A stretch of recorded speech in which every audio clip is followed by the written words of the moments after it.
El depresivo mayor se consideraba psicótico porque rompía con el mundo, con la realidad. Estar en contacto con la realidad, pues nos habla de neurosis. No estar en contacto con la realidad, nos habla de psicosis. Entonces el depresivo mayor se ponía dentro de la psicosis. Aquí en el DSM-5 ya lo reorganizan y ponen todas las depresiones juntas y les llaman trastornos, ¿sí? Esa es la diferencia, no se clasifican en psicosis o neurosis. Pero bueno, esta que vamos a ver ahorita sí es de tipo neurótico. Se llama distimia. ¿Me ayuda alguien a leer? ¿Si alcanzan a ver bien? Sí. ¿Sí? Adelante.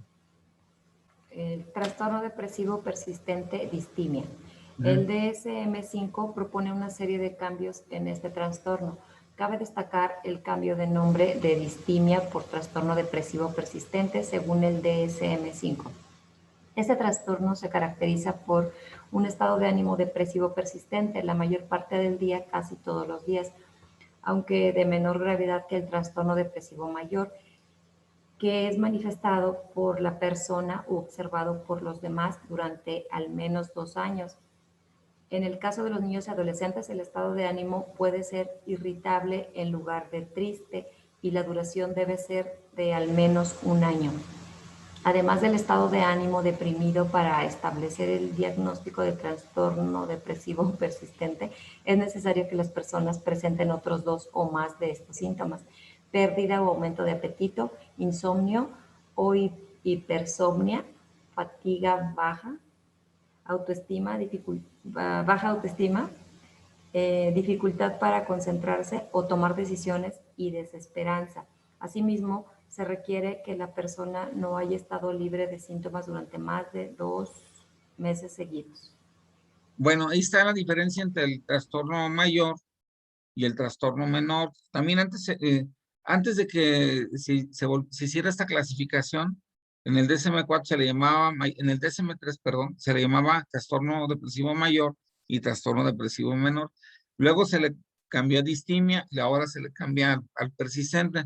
Miren, cuando algo es persistente, eh, no puede ser muy elevada su fuerza o su profundidad. Entonces, porque ¿de dónde saca fuerzas el organismo para que sea profundo y persistente? No se puede, tiene que ser o persistente o profundo, ¿sí? O sea, si tú te enojas mucho, pues es poquito, porque ¿de dónde sacas energía para estar muy enojado durante todo el día? Pues no, se te agota la energía. Entonces, el coraje muy fuerte, muy profundo, pues dura poquito.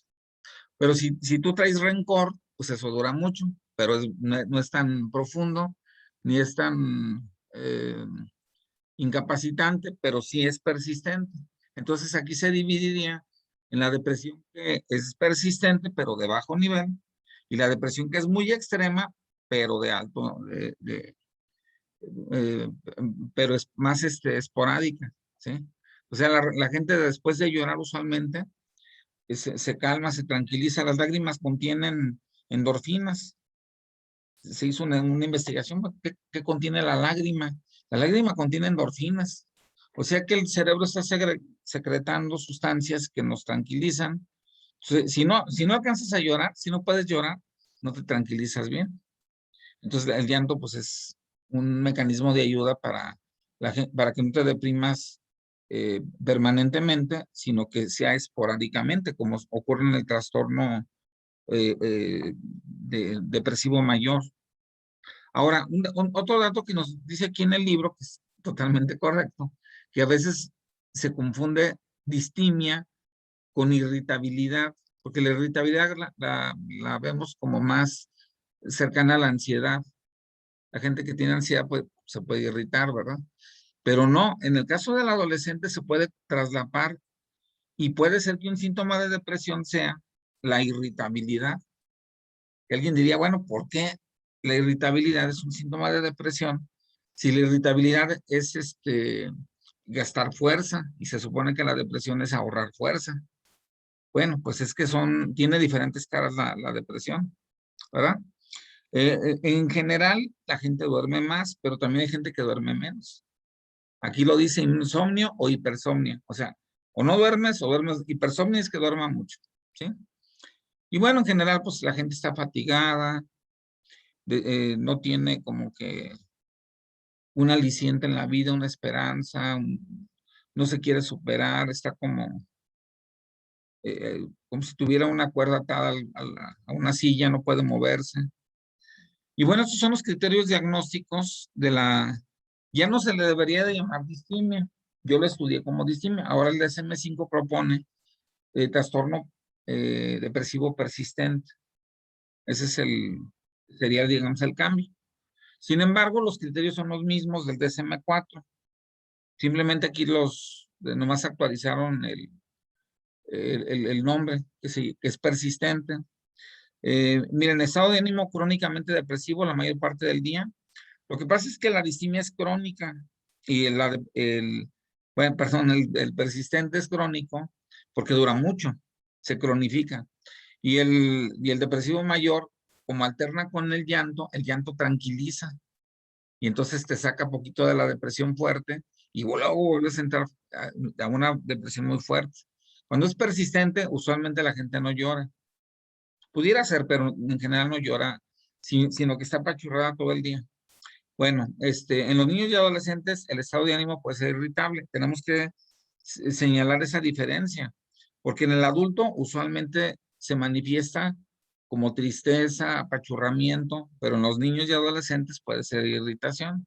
Entonces, les digo, o sea, no, la depresión tiene muchas caras, sobre todo en el adolescente, ¿sí?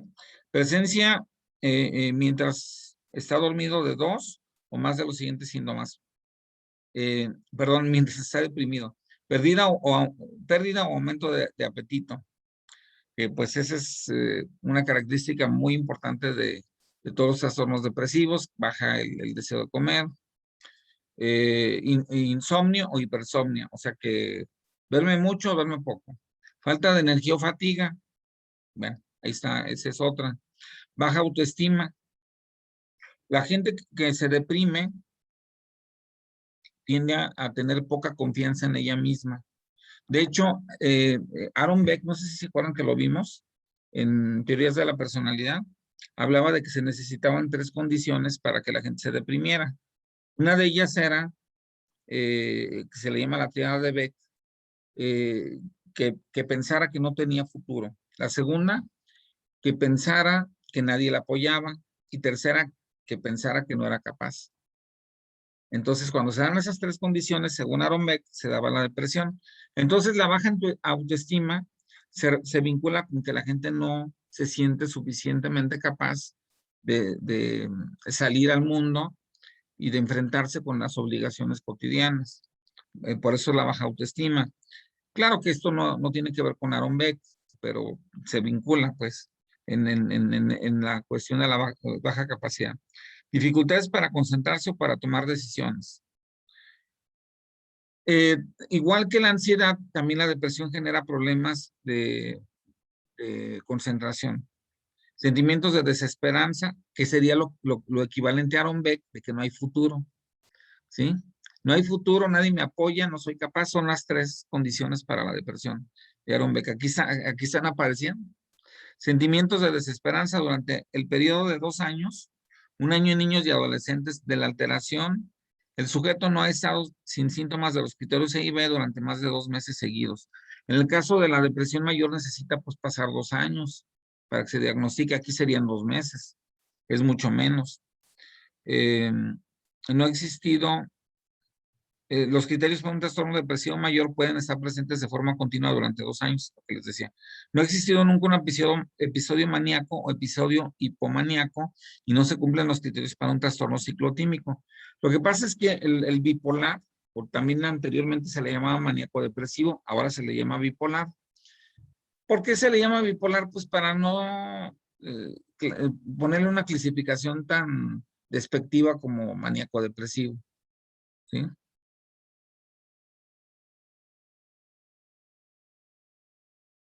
Entonces, por eso se llama bipolar. Pero cuando es de nivel bajo, o sea, el bipolar es el que está bien deprimido y luego bien maníaco, ¿sí? O sea, en un segundo cambia, o sea, de estar bien apachurrado, anda bien divertido, pone música disco y a bailar y brinca sobre los muebles. Pero media hora antes estaba todo triste y llorando. Ese es el bipolar, ¿verdad? Pero también hay bipolaridad en el trastorno depresivo persistente o distimia. Se llama ciclotimia. Cuando es de nivel bajo, la gente anda apachurradona y luego medio alegre, y luego medio apachurrada y luego medio alegre. Entonces ese es el ciclotímico. Tenemos que diferenciar ciclotimia de distimia, ¿sí? Porque se puede confundir. Por ejemplo, si las veces que te llevan al paciente a tu consultorio, lo ves apachurrado, puedes pensar que tiene distimia. Y a lo mejor en su casa, cuando regresa del consultorio, anda todo maníaco. Entonces, esa es ciclotimia. O sea, la ciclotimia es una bipolaridad menor. Por eso aquí dice que no debe de tener episodios maníacos, porque si no sería ciclotimia. La alteración no se explica mejor por un desorden persistente esquizoafectivo.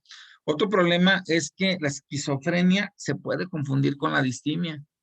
Miren, la esquizofrenia tiene una rama que se llama esquizoafectividad, pero eso es muy diferente a la distimia, porque la esquizofrenia puede hacer que la gente parezca ciclotímica.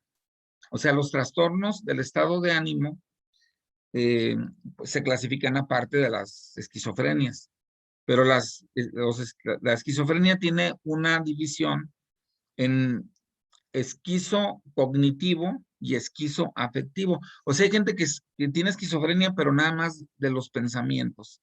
Y hay gente que tiene esquizofrenia, pero nada más del afecto. A los que tienen esquizofrenia nada más del afecto se les llama esquizoafectivos. Y a los que tienen esquizofrenia de los pensamientos se les llama esquizocognitivos. No sé si fui claro. Todavía no estamos viendo eso, pero lo vamos a ver tarde que temprano y hay que distinguirlo. Entonces, puede ser que la persona, ¿cómo sabemos si es esquizoafectivo y no es distímico? Está bien fácil. Le preguntas que si ha tenido parientes con esquizofrenia. Como la esquizofrenia tiene una heredabilidad muy alta, casi del 70%, si un tío, un abuelo, un papá o un hermano padece esquizofrenia, la persona no es distímica, sino es esquizoafectiva, ¿sí? Entonces, la alteración, pues no se vincula con la esquizofrenia, los síntomas no son debidos a efectos fisiológicos de alguna sustancia, porque hay sustancias que ya les había dicho que nos apachurran o nos suben, o enfermedad médica. Por ejemplo, el hipotiroidismo, que es una baja capacidad de, digamos, de desarrollo corpóreo, que tiene que ver con la tiroides, también afecta a la dopamina. Entonces, las personas que se quedan muy bajitas de estatura porque tienen problemas con la tiroides, también de alguna manera tienen un efecto secundario que sería la distimia o la depresión menor. Entonces hay que descartarlo. Entonces, ¿cómo se descarta? Pues preguntándole a la persona si tú la ves muy baja de estatura, que anda como en los huesos, pues es probablemente que tenga hipotiroidismo, que se haga una prueba, porque el hipotiroidismo correlaciona muy bien con la distimia o depresión menor. Los síntomas causan un malestar clínicamente significativo o deterioro social, laboral o de otras áreas importantes de la actividad del mundo. También, obviamente, pues aquí no lo dice, pero pues ya sabemos que si alguien tiene una pérdida afectiva, se muere un familiar, pierde su trabajo, le roban su coche, no sé, los rateros entran a su casa y se llevan todo. Pues no, va a andar apachurrado y deprimido, pero pues eso es normal, o sea, porque el medio ambiente está generándole la depresión, se llama exógena, depresión exógena, así se le llama. Entonces no es endógena. La endógena es cuando viene de la mente y solamente la mente la produce. O sea, habría que diferenciar. Si te llega una persona con depresión menor, debes de hacer un diagnóstico diferencial y decir, bueno, pues preguntarle, ¿ha tenido alguna pérdida importante en los últimos meses? No, pues sí, que se me murió mi papá o mi hermano, mi hijo, qué sé yo, pues o un hermano, un cuñado. Bueno, tal vez no, no tanto por un cuñado, pero pudiera ser, ¿verdad? Entonces, ese es el motivo. Anteriormente no había tenido ningún problema de depresión, no. Entonces el motivo es exógeno, o sea, es afuera de él y se va a curar solo, porque tienen que haber un proceso de duelo. Los procesos de duelo tardan 2 meses. Ese es el límite para que la persona acepte la pérdida. La propia mente va evolucionando. ¿Por qué no puede durar ni menos de 2 meses, ni más de 2 meses? Cuando dura más de 2 meses es que la persona ya trae una bronca dentro. Entonces trae lo endógeno con lo psicógeno, con lo exógeno. Entonces se juntan entre todas muchos factores y entonces se va alargando más de 2 meses. Entonces, si es de más de 2 meses, la persona tiene un problema de depresión persistente, o sea que fue nada más la excusa la pérdida de un familiar. Lo normal es que dure 2 meses, o puede durar un mes. Si se murió tu gato, pues a lo mejor no era tan relevante, ¿verdad? Digo, pues puedes querer mucho al gato y a lo mejor te deprimes, pero a lo mejor no es la mascota de la casa y no lo alimentas tú, no le tienes tanto cariño, pues pudiera morirse el gato y no, al mes ya estar bien, o a las semanas, o no pasar ningún síntoma, pudiera ser también eso. Pero es porque la pérdida pues no es tan impactante para el sujeto, ¿verdad?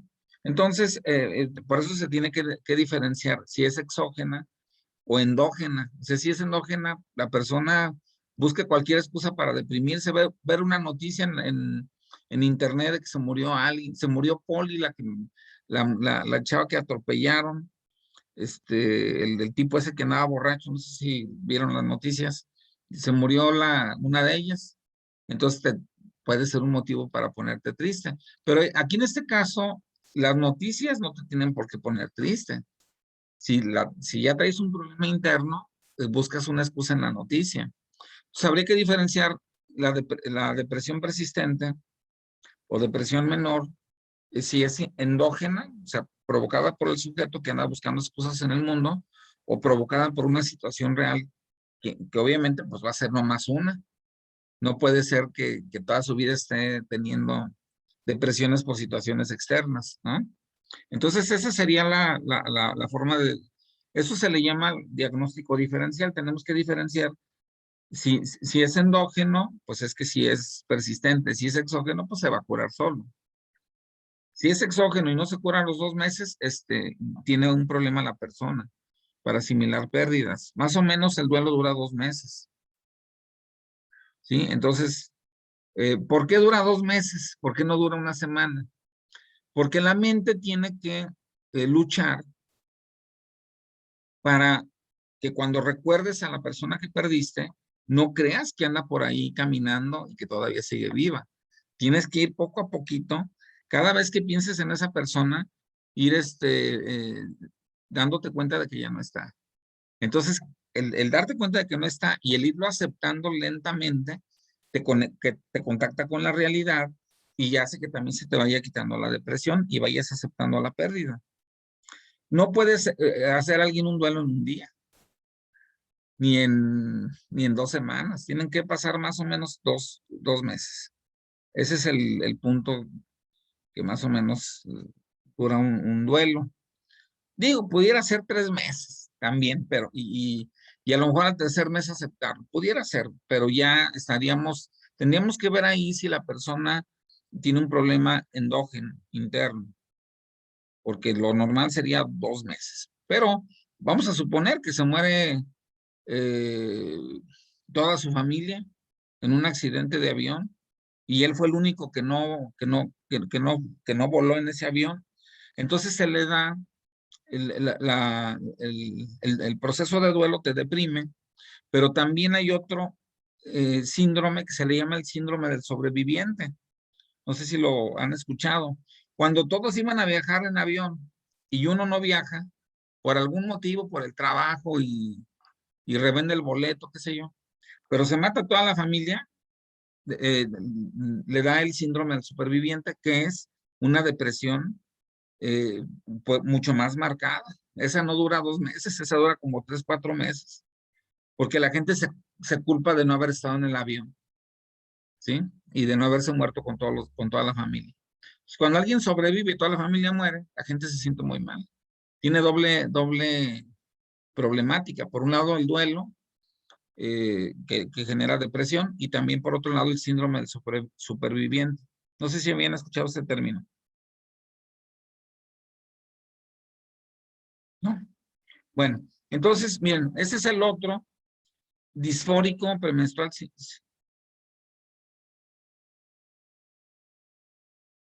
alguien me hace favor de leerlo.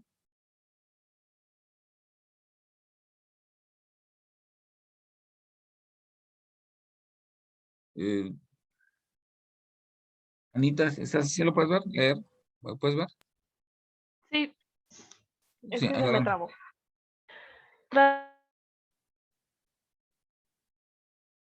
Trastorno disfórico premenstrual. Disfórico. Los rasgos esenciales para el diagnóstico de trastorno disfórico premenstrual, disfobia y síntomas de ansiedad que ocurren repentinamente durante la fase premenstrual y repiten alrededor del inicio de la menstruación o poco después. Estos síntomas pueden ir acompañados de síntomas físicos o conductuales. Además, estos síntomas han estado presentes en la mayoría de los ciclos menstruales durante al menos un año y han provocado efectos diversos en el funcionamiento social o laboral de la persona. Sí, gracias, Anita. Miren, en este caso, está vinculado a los ciclos menstruales y debe de durar una semana. Si dura más de una semana, pues ya sería otro tipo de problema. Sería a lo mejor una distimia o un trastorno depresivo mayor. No a todas las mujeres les ocurre. También tendríamos que analizar eso.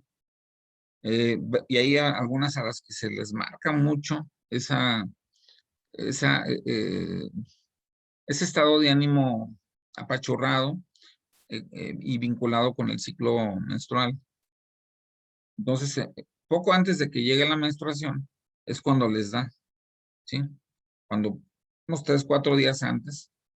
Y luego, cuando termina la menstruación, se les debe de quitar como más o menos a los otros 3, 4 días. O sea, como que una semana. Entonces sería el disfórico premenstrual, ¿sí? Pero pues tiene que ver con las hormonas. Aparte, la depresión es muy buena. O sea, también la depresión es positiva en algunos sentidos. O sea, el que la gente no se pueda deprimir, el que la gente no pueda llorar, el que la gente no pueda, tenga que controlarse, no es muy sano. Lo sano es sacar las emociones. El hombre tiende a tener menos salud mental por eso que la mujer, ¿sí? Nada más que en el caso de la mujer, se duplica, casi triplica el número de depresiones. O sea, por cada 3 mujeres deprimidas hay un hombre deprimido. Eso no significa que la mujer esté mal, al contrario. La mujer tiene mejores capacidades para afrontar el mundo porque la depresión te relaja del mundo y la depresión es buena. Si se alterna con ansiedad, ¿sí? Porque la mujer se puede desconectar, no va a trabajar, se toma unos días para ella y luego retorna al trabajo. El hombre no puede, porque el hombre no tiene ciclos hormonales. Tiene ciclos hormonales bajísimos y son anuales. O sea, cuando es, como suele decir la gente que anda como burro en primavera. O sea, cuando llega la primavera, el hombre así se le incrementa la testosterona. ¿Sí? Un amigo no sé, era como 24 de marzo, ya había entrado la primavera y me decía, oye, no sé por qué veo a todas las mujeres, porque andábamos caminando por el centro y me decía, veo a todas las mujeres muy guapas, se me hacen muy bonitas. Le dije, Bueno, sí pudieran ser ellas, pero es porque tú, pues, las hormonas las traes más arriba. O sea, el hombre tiene ciclos anuales, que es más o menos por la primavera, que empieza a tener mucho más apetito sexual, y luego disminuye hacia el invierno, ¿verdad? En fin, en los países nórdicos, la gente, esto no afecta tanto a tener hijos, porque en los países nórdicos, en primavera, hace calor,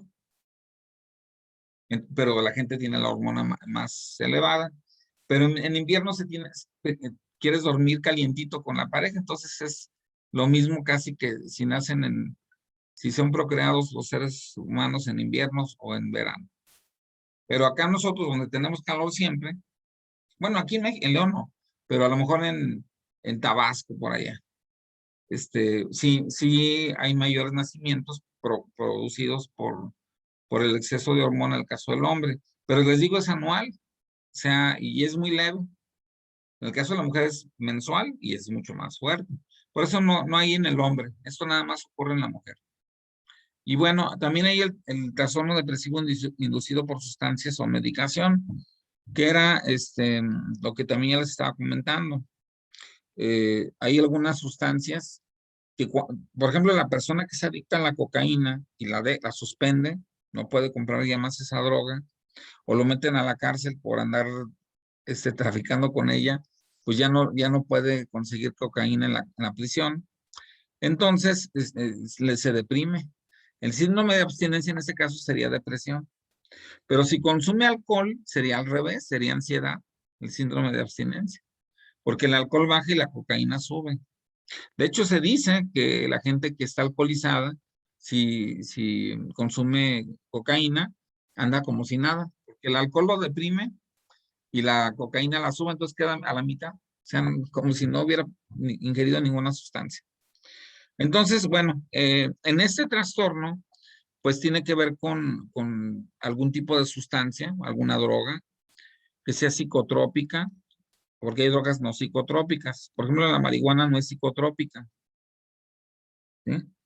Por eso se considera una droga menor.